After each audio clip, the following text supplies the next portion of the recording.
오늘 읽을 성경 말씀은 두 곳입니다. 먼저 창세기 1장 1절부터 3절까지 읽겠습니다. 태초에 하나님이 천지를 창조하셨다. 땅이 혼돈하고 공허하며 어둠이 깊음 위에 있고 하나님의 영은 물 위에 움직이고 계셨다. 하나님이 말씀하시기를 빛이 생겨라 하시니 빛이 생겼다. 두 번째 말씀은 욥기 38장 1절부터 21절까지입니다. 그때 주께서 욥에게 폭풍이 몰아치는 가운데서 대답하셨다. 내가 누구이기에 무지하고 헛된 말로 내 지혜를 의심하느냐. 이제 허리를 동이고 대장부답게 일어서서 묻는 말에 대답해 보아라. 내가 땅에 기초를 놓을 때에 내가 거기에 있기라도 하였느냐. 내가 그처럼 많이 알면 내 물음에 대답해 보아라. 누가 이 땅을 설계하였는지 너는 아느냐. 누가 그 위에 측량줄을 띄웠는지 너는 아느냐? 무엇이 땅을 버티는 기둥을 잡고 있느냐? 누가 땅에 주춧돌을 놓았느냐? 그날 새벽에 별들이 함께 노래하였고 천사들은 모두 기쁨으로 소리를 질렀다. 바닷물이 땅속 모태에서 터져 나올 때에 누가 문을 닫아 바다를 가두었느냐? 구름으로 바다를 덮고 흑암으로 바다를 감싼 것은 바로 나다. 바다가 넘지 못하게 금을 그어놓고 바다를 가두고 문빗장을 지른 것은 바로 나다. 여기까지는 와도 된다. 그러나 더 넘어서지는 말아라. 도도한 물결을 여기에서 멈추어라 하고 바다에게 명한 것이 바로 나다. 내가 지금까지 살아오면서 내가 아침에게 명령하여 동이 트게 해본 일이 있느냐? 새벽에게 명령하여 새벽이 제자리를 지키게 한 일이 있느냐? 또 새벽에게 명령하여 땅을 옷깃 휘어잡듯이 거머쥐고 마구 흔들어서 악한 자들을 털어내게 한 일이 있느냐? 대낮의 광명은 언덕과 계곡을 옷의 주름처럼 토판에 찍은 도장처럼 뚜렷하게 보이게 한다. 대낮의 광명은 너무나도 밝아서 악한 자들의 폭행을 훤히 밝힌다. 바닷속 깊은 곳에 있는 물 근원에까지 들어가 보았느냐? 그 밑바닥 깊은 곳을 거닐어 본 일이 있느냐? 죽은 자가 들어가는 문을 들여다본 일이 있느냐? 그 죽음의 그늘이 드리운 문을 본 일이 있느냐? 세상이 얼마나 큰지 짐작이나 할 수 있겠느냐? 이 모든 것을 알고 있다면 어디 내 말 한번 들어보자. 빛이 어디에서 오는지 아느냐? 어둠의 근원이 어디에 있는지 아느냐? 빛과 어둠이 있는 그곳이 얼마나 먼 곳에 있는지 그 곳을 보여줄 수 있느냐? 빛과 어둠이 있는 그곳에 이르는 길을 아느냐? 알고 말고 너는 알 것이다. 내가 이 세상을 만들 때부터 지금까지 내가 살아왔고 내가 세상 만드는 것을 내가 보았다면 내가 오죽이나 잘 알겠느냐. 오늘은 지난 주일에 읽은 것과 같은 본문을 읽었습니다. 창세기 1장 짧은 3절과 또 욥기 38장을 읽었습니다. 또 지난주와 같은 제목으로 얘기를 하겠습니다. 우리는 자연과 세상과 우리네 삶을 또 우리 자신을 얼마나 알고 있습니까? 세상 만물이 다 그렇죠. 모를 때는 뭐든지 자신 있게 얘기합니다. 이게 이렇다, 저게 저렇다. 그런데 그걸 조금 알기 시작하면 자신 있게 말하기가 힘들어집니다. 알면 알수록 더 자신 있게 말할 수가 없게 되죠. 알면 알수록 내가 모르는 것이 더 많다는 것을 알게 됩니다.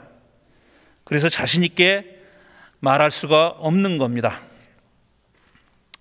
욥기 38장에서 하나님은 자기가 부당하게 고난을 겪고 있다고 주장하는 욥에게 무지하고 헛된 말로 하나님의 지혜를 의심하고 도전하느냐 이렇게 일갈하신 후에 몇 가지로 얘기하십니다. 여러 가지로 얘기하시는데 첫째로 욥이 하나님이 땅에 기초를 놓을 때 네가 거기 있었냐 이렇게 물어보시고 또 누가 땅을 설계했고 땅 위에 측량줄을 띄웠는지 아냐고 그렇게 물어보십니다. 무엇이 땅을 버티는 기둥을 잡고 있고 누가 땅에 주춧돌을 놓았는지 아느냐고. 바닷물이 땅속 모태에서 터져 나올 때 누가 문을 닫아서 바다를 가두었는지 아냐고. 바닷속 깊은 곳에 있는 물의 근원에까지 네가 들어가 봤냐고. 또 죽은 사람이 들어가는 문을 들여다본 적이 있냐고.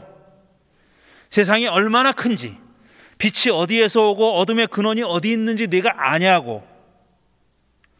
이렇게 물어봅니다. 물론 욥은 모릅니다. 그러니까 욥이 할 대답은 저는 모릅니다, 이거밖에 안 되는 거죠. 그런데 마지막 21절에서 하나님은 이렇게 얘기하죠. 알고 말고 너는 알 거야. 내가 이 세상을 만들 때부터 지금까지 내가 살아왔고 내가 세상을 만드는 것을 내가 봤으니 네가 오죽이나 잘 알겠냐. 이렇게 얘기합니다. 정말 알아서 안다고 얘기하신 게 아니라 조롱하는 거죠. 조롱하는 느낌이 드는 게 좀 읽는 사람이 그렇게 기분이 썩 좋진 않습니다. 그렇지만 그 앞에서 욥이 길게 하나님에 대해서 정말 신성모독이라고 할 만큼 지독한 말로 도전하고 핀잔하고 욕하고 그랬거든요. 그런 거에 비하면은 하나님이 이 오늘 읽은 38장에서 이 정도의 조롱쯤은 지나치지 않다고 얘기할 수도 있겠습니다. 오늘 38장의 일부만 읽었지만 38장만 읽었지만 39장까지 같은 연설이 이어지는데 이 38장과 39장을 읽어보면은 정말 이 자연세계의 구석구석이 얼마나 아름답고 신비한지 그걸 노래하고 있습니다. 이 자연세계의 구석구석이 얼마나 아름답고 신비한지를 노래하고 있는데 이 노래는 그 어떤 시인의 시에도 뒤지지 않는 정말 아름다운 노래입니다. 기가 막히게 아름다운 노래입니다. 사람이 다 이해할 수 없는 신비한 자연세계의 모습들을 이곳저곳 얘기하고 있고 또 사람이 만물의 중심이라고 오만하게 생각했을 때는 우리가 깨닫지 못했던 어떤 자연의 경이로운 모습들을 보여줍니다. 우리 사람이 이 우주 만물의 영장이니 뭐니 하면서 오만한 태도를 가지고 살아왔고 지금도 그렇게 하고 있지만 우리 사람들이 자연세계 곳곳에 대해서 모르는 것이 얼마나 많은지 이걸 일깨워 줍니다. 타조가 알 낳는 거 봤어? 그 어떻게 낳는 줄 알아? 모르죠, 당연히. 사람이 없는 데서 낳으니까 모르죠. 게다가 너 저 거친 황무지에 비를 내리시는 하나님의 마음을 생각해 본 적이 있냐고. 우리 사람의 생각은 황무지에 비가 오는 거는 특히 비가 귀한 가나안 땅에 살고 있는 이스라엘 사람들에게는 황무지에 내리는 비는 손실이고 낭비죠. 왜 황무지에 비가 내려야 됩니까? 이렇게 생각하는 건데 네가 황무지에 비를 내리시는 하나님의 섭리를 알아? 넌 네 중심으로 생각하니까 그걸 낭비라고 생각하지만 거기도 무수히 많은 생명들이 살고 있고 하나님은 그 생명들도 돌보신다는 겁니다. 그러니 욥기 38장과 39장이 노래하고 있는 하나님의 말씀은 자연세계의 경이로움, 아름다움, 신비함뿐 아니라 우리 인간이 갖고 있는 오만함에 대한 그런 경종과 비판도 되는 것입니다. 인간이 이해하지 못하는 동물의 세계에도 또 사람의 손길이 닿지 않는 그런 자연세계에도 황무지와 같은 자연세계에도 하나님의 섭리의 손길이 다 있다고 그렇게 노래하는 겁니다. 자, 아름다움이라는 겁니다. 이 아름다움은 경의와 연결되고 또 경의는 경외와 연결됩니다. 우리는 어떻게 아름다움을 느끼는 걸까요? 어떤 과정을 거쳐서 뭔가가 아름답다라고 느끼게 되는 겁니까? 또 게다가 한 걸음 더 나아가서 그런 아름다움을 보고 한 걸음 더 높은 감정인 어떤 경이로움을 느끼는 것은 어떻게 느끼는 걸까요? 또 한 걸음 더 나아가서 그 앞에서 우리가 저절로 고개를 숙이고 무릎을 꿇게 되는 그런 경외심은 어떻게 생기는 걸까요? 지난주에 제가 계몽주의에 대해서 얘기를 길게 했습니다. 과거에는 우리 인간이 이해하지 못하는 많은 현상들을 다 신이 하는 일이라고 그렇게 생각했습니다. 물론 우리가 이해하지 못하는 일뿐 아니라 세상 만사에 일어나는 자연세계와 인간세계에서 일어나는 모든 일들을 다 신이 주관하고 신이 계획했고 신이 목적을 가지고 일으키는 일들이라 그렇게 믿었습니다. 크고 작은 모든 일들이 다 신의 계획하에 있다고, 그걸 우리들은 신의 섭리라고 그렇게 얘기했죠. 그러다가 계몽주의 시대에 들어서서는 그런 자연 현상들, 그 다음에 인간 세계에서 일어나는 일들을 설명하기 시작했습니다. 설명할 수가 있게 된 겁니다. 무슨 힘으로? 지성의 힘으로, 이성의 힘으로 설명하기 시작했죠. 원인을 밝혀낸 겁니다. 과거에는 지진, 천둥, 번개, 무슨 화산 폭발 이런 것들이 다 신이 노해서, 또 신이 무슨 특별한 의도를 가지고 일으키는 일이라고 그렇게 믿어왔는데, 왜냐하면 그 원인을 모르니까. 그런데 계몽주의 시대 이후로 과학이 발달하면서 그런 일들의 원인을 우리가 알게 됐죠. 이해하게 됐죠.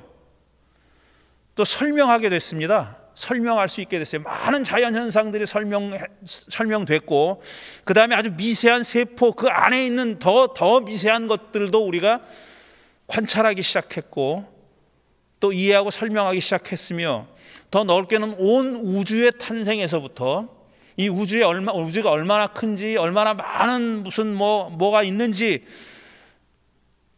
알게 됐어요. 아주 미세한 것에서부터 엄청난 거대한 것까지 우리 인간이 이해하게 됐고 설명할 수 있게 됐습니다. 이 모든 일들이 가능하게 된 것은 우리 인간의 이성의 역할입니다. 이성의 능력이고, 그래서 이 계몽주의 시대 이후로 한동안, 긴 세월 동안 과거의 그런 어떤 신학적인 종교적인 세계관, 가치관 이런 것들은 다 폐기해야 될 것이고, 종교라는 것은 머지않아서 소멸될 거라고, 종교를 굳이 억압하지 않아도, 없애려고 노력하지 않아도 사람들이 정신이 깨어나서 근본적으로는 미신인 모든 종교들이 다 없어지고 소멸될 거라고 그렇게 예언했습니다. 그런데 현실은 어떻습니까? 그로부터 300년, 400년이 흘렀는데 여전히 종교는 소멸되지 않고 있죠.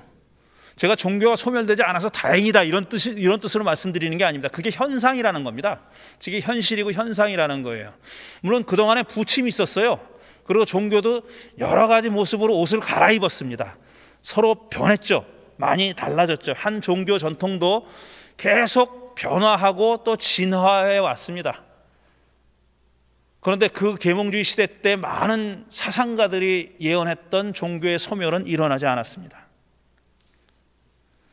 물론 요즘도 2022년 요즘도 우리가 조금 아까 그 중보기도 시간에 기도했지만 참 이해할 수 없는 그런 터무니없는 미신과 무속과 사이비자를 꼭 붙여야 된다고 주장하는데, 그건 다 무속이 나쁜 게 아니라 사이비가 나쁜 거죠.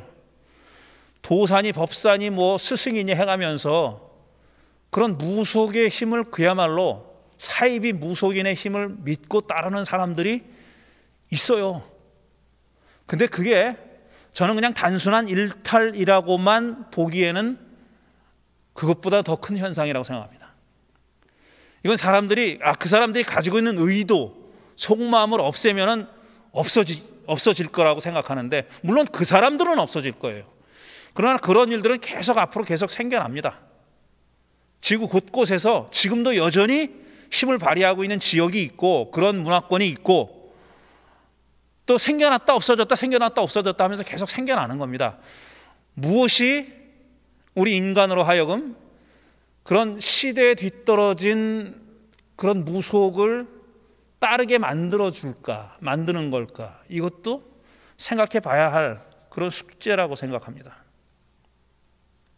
말씀드린 대로 과학의 발전 덕분에 우리가 과거에는 몰랐던 수많은 현상들을 이해하게 됐습니다. 알게 됐고 원인이 뭔지를 알게 됐습니다. 그렇게 되면은 그런 현상들이 뭐 예를 들어서 뭐 지진이나 뭐 이런 것뿐 아니라 아름다운 자연 세계를 보고 왜 저렇게 아름답게 꽃이 피는지, 왜 새들은 저렇게 아름답게 노래를 하고 저렇게 살아가는지 하는 것을 우리가 이해했다고 해서 그런 자연 세계를 보고 우리가 느꼈던 아름다움, 그 다음에 거기서 생겨난 감정, 이런 것들이 사라지느냐 하면 그런 건 아니죠. 우리가 어떤 현상을 이해했다고 해서 그 현상을 느끼고 그 현상이 만들어낸 감정이 없어지진 않는다는 겁니다. 감탄하고 신비하게 여겼던 것들 여전히 그대로 남아 있습니다. 우리가 다 이해했어요. 왜 그런 일이 벌어지는지 다 이해했습니다. 굉장히 기계적인 거예요. 그게 합리적이고 기계적인 거예요. 그런데 그렇다고 해서 그런 현상을 우리가 대면하고 가졌던 감정들, 마음에서 일어나는 일들, 이런 것들이 없어지지는 않는다는 거예요. 아름다움이 자아낸 감동과 감격, 이런 것들은 우리가 여전히 가지고 있다는 겁니다. 그러니까 과학 발전의 어떤 초창기에는 인간이 굉장히 자신만만했어요. 제가 오만이라고까지는 얘기하지 않겠습니다. 굉장히 자신만만했어요. 왜냐하면 그 전에 몰랐던 것들을 설명할 수 있게 됐잖아요. 원인을 몰랐는데 원인을 캐냈지 않습니까? 그 현상을 그렇게 복잡해 보이는, 그 전에는 신에게 귀의할 수밖에 없는, 귀속시킬 수밖에 없었던 그런 사건들의 원인을 우리가 밝혀냈으니 사람이 얼마나 자신만만했겠습니까? 그래서 거의 이성 이론주의식으로 나갔죠. 그게 우리 인류의 역사예요. 그 서구의 역사이기도 하고요. 자신만만하게 설명할 수 있게 됐습니다. 아까 그래서 종교의 소멸도 그런 과정에서 얘기된 겁니다. 그런데 그게 예를 들어서 유아 단계나 청소년 단계라면 지금은 과학의 발전이 어디까지 왔느냐 하면은 달라졌습니다. 달라졌어요. 제가 어떤 책에서 읽은 얘기를 좀 소개할 텐데, 제가 읽고 너무나도 인상 깊은 귀절이라서 여러분께 소개를 해드리려고 하는데, 제가 말씀드리려는 얘기는 신경과학자인 안토니오 다마시오라는 사람이 인간이 외부의 어떤 그 자극에 대해서 어떻게 반응하는지, 그 과정과 절차를 설명하는 아주 긴 패러그래프가 있는데, 제가 거의 그대로 제가 소개해 보도록 하겠습니다. 자, 여러분 이렇게 상상해 보십시오. 여러분이 황량한 밤거리를, 으슥한 인적이 드문 밤거리를 좀 걷고 있어요. 그런데 뒤에서 누군가가 접근하는 빠른 발걸음 소리가 들린다고 생각해 보세요. 나 혼자 지금 걷고 있습니다. 남자가 돼도 좋고 여자가 돼도 좋아요. 이거 다 무서운 겁니다. 인적이 드문 그런 곳에서 지금 약간 두려움을 가지고, 불안한 마음을 가지고 걷고 있는데 뒤에서 빠른 발걸음으로 다가오는 소리가 들리는 것 같아요. 그러면 어떤 작용이 몸에서 일어나느냐 하면, 어떤 현상이 일어나느냐 하면은 일단 뇌가 여러 가지 옵션 중에 하나를 선택한다고 합니다. 그게 뭐냐면 뇌가 일단 긴장을 하죠. 그래서 무시할 것인가, 아니면 가만히 있을 것인가, 아니면 돌아볼 것인가, 아니면 냅다 도망갈 것인가, 이런 네 가지 시나리오, 네 가지 이상이겠죠. 네 가지 이상의 시나리오 가운데서 하나를 선택한다는 거예요. 뇌가 그렇게 선택한다는 겁니다. 대부분은 그렇게 생산된 시나리오 가운데서 하나를 선택하죠. 마지막 시나리오를 택했다고 보십시오. 생각해 보자고요. 도망가기로 했어요.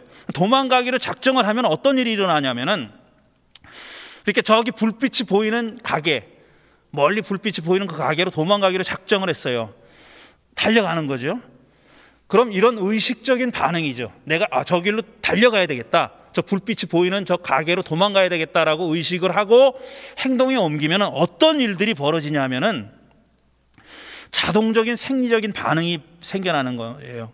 제가 익숙치 않은 단어라서 좀 더듬거릴 수도 있어요. 아드레날린과 노르에페네프린이라는, 이거 틀리잖아 벌써. 노르에페네프린이라는 부신 수질에서 방류돼서 혈류 속으로 쏟아져 들어가서 모든 부문으로 이동하는, 몸의 모든 부문으로 이동하는 물질이 있습니다. 그 물질이 다 이동을 해가지고 기초 신진대사를 높인다는 거예요. 그리고 간과 골근육에 있는 당원을 분해해서 에너지를 빨리 공급해주는 포도당으로 전환시킨답니다. 좀 지루하더라도 들으세요. 저도 하도 신기해가지고 여러 번 읽었어요. 그렇게 되면 심장 박동이 빨라진다는 거예요. 그리고 허파에 세기관지가 팽창한답니다. 허파 중에 있는 어떤 부분이죠. 세기관지가 팽창해서 더 많은 공기를 흡입하게 되는 거예요. 이게 다 그냥 자동적으로 일어나는 거예요. 내가 의식적으로 저 가게로 도망가야 되겠다라고 결정을 하면은, 뇌가 그렇게 결정하면은 이런 작용이, 생리적인 작용이 벌어진다는 겁니다. 더 많은 공기를 흡입하게 되고 방광과 결장은 내용물을 버리려고 준비한대요. 빨리 뛰기 위해서. 그리고 혹시나 있을지 모를 폭력 행위에 대비해서 부상을 당할까 봐 몸이 느슨하게, 몸을 이렇게 릴렉스하게 느슨하게 풀어준답니다. 부상당하지 않으려고. 그리고 혹시 몸을 풀어주고 또 몇 초가 지나면 이 모든 변화에서 생긴 신호들이 뇌로 전달되는 거예요. 몸에서 생긴 신호들이 뇌로 전달돼 가지고 몸과 뇌는 전달된 신호들에 정확하게 반응을 해요. 그리고 번연계의 감정 회로가 켜지고 두려움과 공포와 노여움이라는 감정이 생성된다는 겁니다. 그리고 당장 생존과는 관계없는 모든 사고들이 차단된다는 거예요.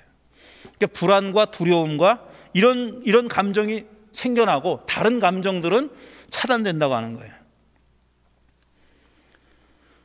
그렇게 뛰어가서 가게에 다다르잖아요.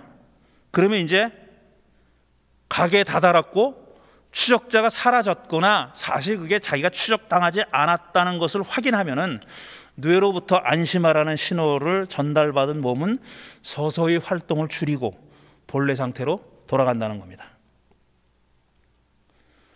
지금 이 양반은, 안토니오 다마시오라는 사람은 이 과학이 외부의 자극에 대해서 몸이 어떻게 반응하고 있는지 하는 것을 설명한 거예요. 물론 이 사람이 만들어낸 건 아닙니다. 많은 학자들이 이런 사실을 밝혀낸 거죠. 제가 지금 몇 개의 문장으로, 저도 잘 이해하지 못하는 몇 개의 문장으로 설명을 했지만 사실 이 각각의 과정에는 무수히 복잡한 그런 일들이 벌어져서 그런 현상이 생기는 겁니다. 무수히 복잡한 일이 벌어지는 거예요. 그러니까 과학이 물리학이나 화학처럼 이렇게 단순한 학문에서 생물학으로 넘어가면 너무너무 복잡해진다는 겁니다. 이게 너무 가지수가 많고 너무 연결이 촘촘하고 복잡해가지고 이렇게 생물학적인 어떤 설명을 하기가 굉장히 힘들어진다는 거예요. 그러니까 화학과 물리학과는 종류가 다른 학문이 생물학이라고 하더라고요. 그러니까 과거에는 우리가 아는 게 없어서 너무나 많은 것을 모르기 때문에 그걸 신에게로 돌려서 경이로운 마음이 생기고 경외감을 갖게 됐다면, 지금 우리는 어느 자리에 있느냐 하면은 많이 알게 됐어요. 이제 많이 알게 됐는데도 여전히 경이감과 경외감을 갖고 있는 겁니다. 그게 얼마나 복잡한지 알기 때문에 그 하나의 어떤 반응을 만들어내려면은 무수히 많은 복잡한 일들이 그 안에서 벌어지는 거예요. 그거는 지금 우리 인류의 생물학이 다 밝혀내지 못하고 있는 겁니다. 그게 벌어졌다는 건 확인하지만 그 세세한 과정을 다 모르는 거예요. 그래서 그런 학문을 연구하는 사람들 가운데는 물론 그렇지 않은 사람도 있지만 오히려 신이 모든 것을 했다고 믿었을 때보다 더 경이로워하고 심지어는 경외심을 갖게 된다는 얘기입니다. 오래전이지만 20세기 초입니까? 루돌프 오토라고 하는 독일입니까? 스위스입니까? 그 유명한 종교학자가 이렇게 얘기했죠. 사람의 어떤 신성에 대한 경험, 하나님에 대한 경험을 이런 말로 표현했습니다. 두렵고 매혹적인 신비다. 사람이 신을 경험하는 것, 어떤 신성, the divinity라는 것, the divine이라는 것, 이렇게 신적인 어떤 그 현실에 대한 경험, 그게 어떤 인격체로서의 신을 만나는 걸 수도 있고, 아니면 자연 현상에서도 그런 걸 느낄 수 있고, 아니면 인간 세상에서 일어나는 일들 가운데서도 그런 걸 느낄 수 있어요. 그런데 그런 일들 가운데서 내가 어떤 신성을 느낀다면은, 하나님적인 것을 느낀다면은 어떻게 되냐면은 두렵고 매혹스러운 신비감을 갖게 된다는 거죠. 이게 유식한 라틴어로 Mysterium tremendum et fascinans 라고 하는 겁니다. 아주 유명한 말이죠.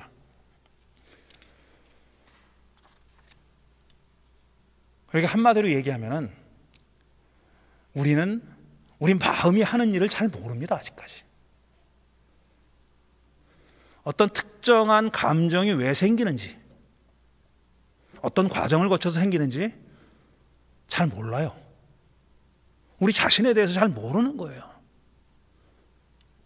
지금 말씀드린 그런 이 경이로움, 경외감을 포함해가지고 모든 슬프고 기쁘고 무슨 뭐 이런 등등 불안하고 두렵고 하는 이런 감정들이 어떤 과정을 거쳐가지고 만들어지는지, 또 그런 감정을 어떻게 느끼게 되는지 하는 것을 우리는 모릅니다. 아직은 몰라요. 언젠가 밝혀낼 수 있을지 몰라도 아직은 모르는 겁니다.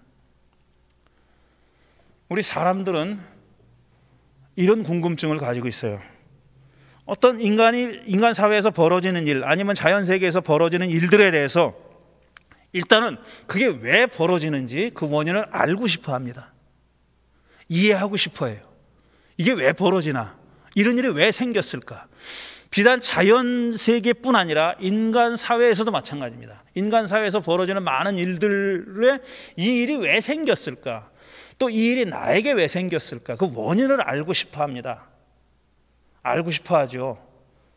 궁구하고 탐구하고 알고 싶어 합니다. 그게 우리 인간이 가지고 있는, 우리 인간의 정신이 가지고 있는 어떤 특징이고요. 그 다음에 두 번째로는 우리 이와 더불어 알고 싶어 하는 것과 더불어 우리는 벌어지는 일에 대해서 독특한 감정을 갖게 됩니다. 무섭거나 두렵거나 기쁘거나 뭐 경이롭거나 하는 이런 감정을 가져요. 감정을 갖게 되고, 그 다음에 또 한 가지는 뭐냐면은 원인을 알고 싶어하고, 그 다음에 감정을 갖게 되는 데서 한 걸음 더 나아가서 우리 인간은 그 벌어지는 모든 일들에 의미를 부여하고 싶어합니다.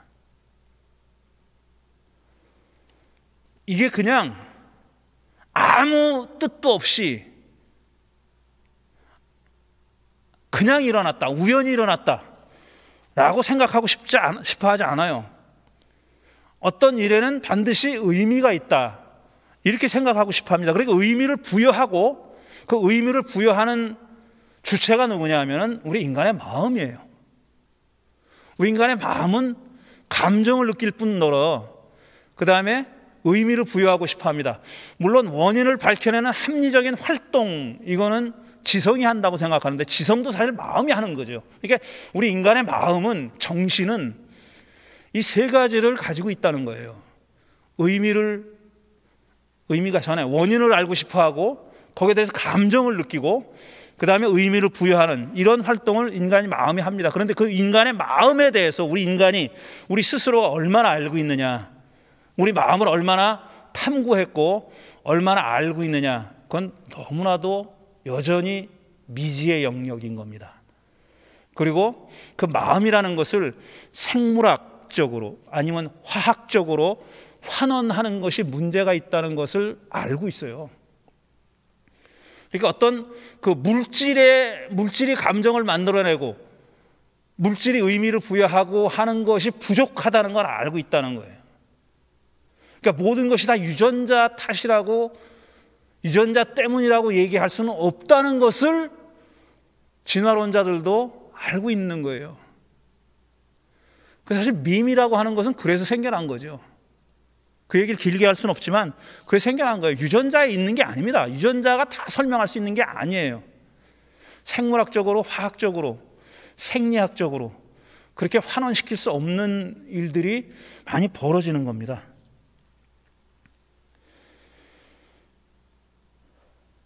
그래서 저는 욥기 38장 39장을 읽을 때 이런 식으로 읽어보는 겁니다. 그러니까 하나님이 니까짓 게 뭘 알아? 네가 뭐 세상을 만들 때 있어 봤어? 땅에 주추들을 놓을 때 있었어? 이렇게 그냥 조롱하는 게 아니라 지금 욥이 제기한 질문은 뭡니까? 왜 악한 사람이 고통을 받느냐 하는 거잖아요. 자기에게 닥친 실존적인 사건입니다. 왜 악한 사람이, 나같이 착한 사람이 아니라 착한 사람이, 죄송합니다. 말을 급히하다 보니까. 왜 착한 사람이 이렇게 고통을 받느냐, 나같이 착한 사람이 고통을 받느냐라는 시각으로만 세상을 보는 거예요. 근데 지금 하나님이 38장 39장에서 하는 얘기는 뭐냐면 다른 시각을 얘기하고 있는 거예요. 그러니까 선과 악, 선함과 악함, 사필귀정, 인과응보 이런 렌즈가 아니라 또 다른 렌즈가 있다는 겁니다. 그건 뭐냐 하면은 우리가 살아가는 세상이 그렇게 단순하지 않다는 겁니다. 한마디로 얘기하면은 층이 여러 개라는 얘기예요. 다층적이라는 얘기입니다. 그리고 그 세상을 들여다보는 우리 인간들도 굉장히 다층적인 정신을 가지고 있는 거예요. 우리 정신이 하나로 올인하고 몰빵하지 않아요. 굉장히 다양한 가지들을 가지고 있어요. 그냥 큰 줄기 하나만 있는 게 아니라 다양한 가지들을 가지고 세상을 경험하는 겁니다. 그 얘기를 하고 있는 겁니다. 자, 그런데 드라마 지옥은 뭐냐면은 천사가 나타나서 고지를 하죠. 그리고 고지 받은 사람에게 정해진 날짜에 정해진 시간에 그가 어디 있든지 간에 사자가 나타나서 정확하게 그를 죽입니다. 정확해요. 오류가 없어요. 오차가 없어요. 아주 기가 막히게 정확합니다. 이거는 뭘 암시하고 있느냐 하면 이게 신이 하는 일일 수도 있다라는 것을 드러내 보여주는 겁니다. 말은 하지 않지만 신이라는 얘기가 신이 한다는 얘기 안 나온다고 말씀드렸잖아요. 사람들은 그렇게 생각할 뿐이에요. 이게 신이 하는 일이라고 생각하지만 신이 했다고 드라마는 얘기하지 않아요. 작가는 그렇게 얘기하지 않습니다. 그런데 이런 간접적으로 얘기하는 것, 이건 신이 하는 일이야. 너무나 정확하거든. 오차가 없고 오류가 없고 인간이 할 수 있는 일이 인간이 할 수 없을 정도로 그렇게 정확합니다. 신이 한다고 사람들로 하여금 생각하게 만드는 겁니다. 그런 장치고요. 그렇지만 또 반면으로 뒤집어서 생각하면 신이 하는 일이라고 생각하기에는 너무나 잔인한 일만 나와요. 신이라면은 사필귀정이어야 되잖아요. 잘한 사람 상도 줘야 되는 거 아닙니까? 근데 상 안 줘요. 그런 얘기는 안 나옵니다. 죄 지은 사람을 죽인다는 것이 인간 사회에 알려진 이 현상을 설명하는 방법입니다. 사람들은 그렇게 생각하게 만드는 거예요. 신이 나쁜 놈은 벌한다 라는 겁니다. 그거는 우리가 시청하는 사람들의 입장에서는 저게 신이 아닐 수도 있다라는 생각을 하게 만들어요. 신이 이렇게 잔인해?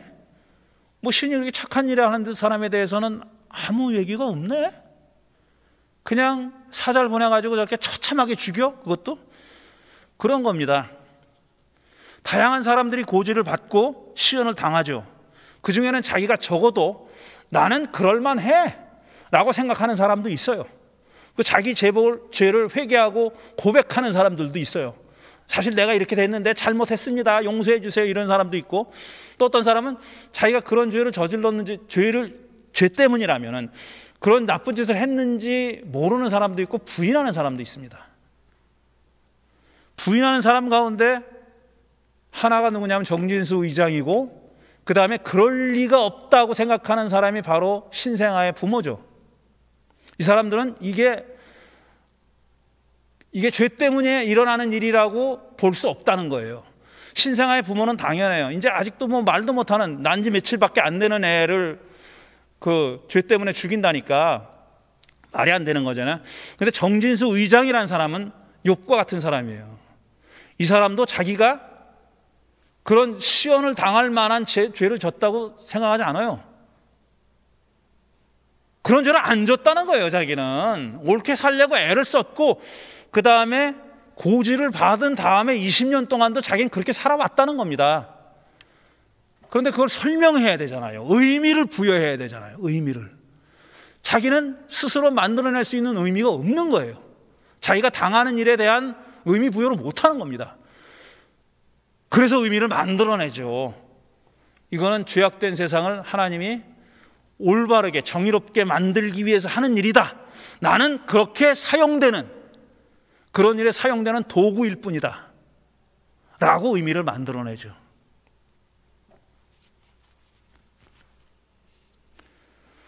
다시 말씀드리지만 사람들은 일어나는 일에 대해서 원인을 알고 싶어 합니다.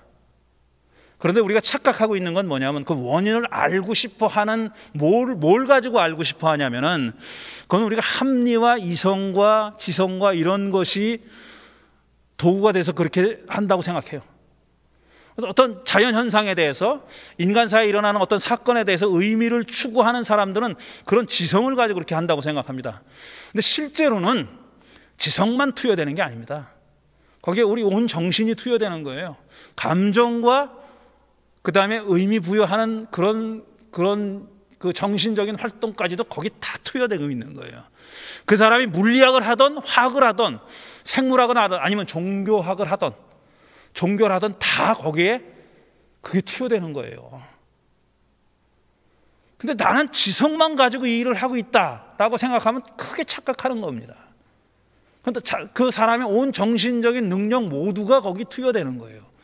종교도 마찬가지입니다. 그 종교가 마치 감정과 의미 부여만 가지고 한다고 자꾸 얘기하고 따지는 건 잘못된 거야. 묻지 마. 가짜 종교에서는 그렇게 얘기합니다. 자꾸 질문하는 사람 신이 싫어한다고, 하나님 싫어한다고. 그냥 눈 딱 감고 믿으라고. 세상에 그런 개소리가 없어요. 우리가 종교를 하는 것도 신앙을 하는 것도 제가 말씀드린 세 가지가 다 들어가는 거예요.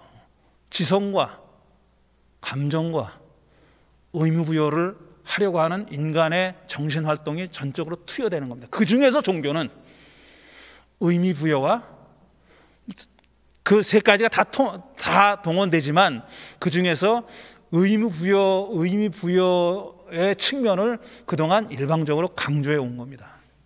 그리고 종교는 사실 의미부여를 하려고 하는 인간의 정신활동의 일부분인 거죠. 전부 다가 아닙니다. 전체가 아니에요. 이렇게 얘기하면 저놈은 신앙도 없네. 하나님이 최고라고 얘기하고 기독교가 최고라고 얘기해야지 그게 나의 삶을 이끌어가는 유일한 무슨 이정표고 원동력이 그렇게 얘기해야지. 웃기지 마세요. 그런 사람 없습니다.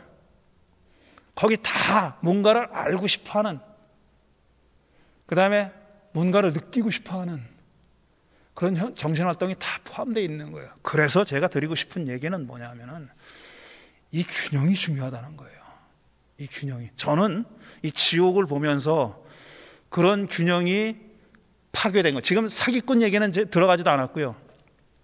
좋게 봐서 뭐 사기꾼 그 얘기는 뭐 새 진리인지 그 얘기는 아직 얘기도 안 했고, 그 드라마가 보여주고 있는 우리에게 말하고 있는 무언으로 말하고 있는 메시지는 이런 거라고 읽었습니다.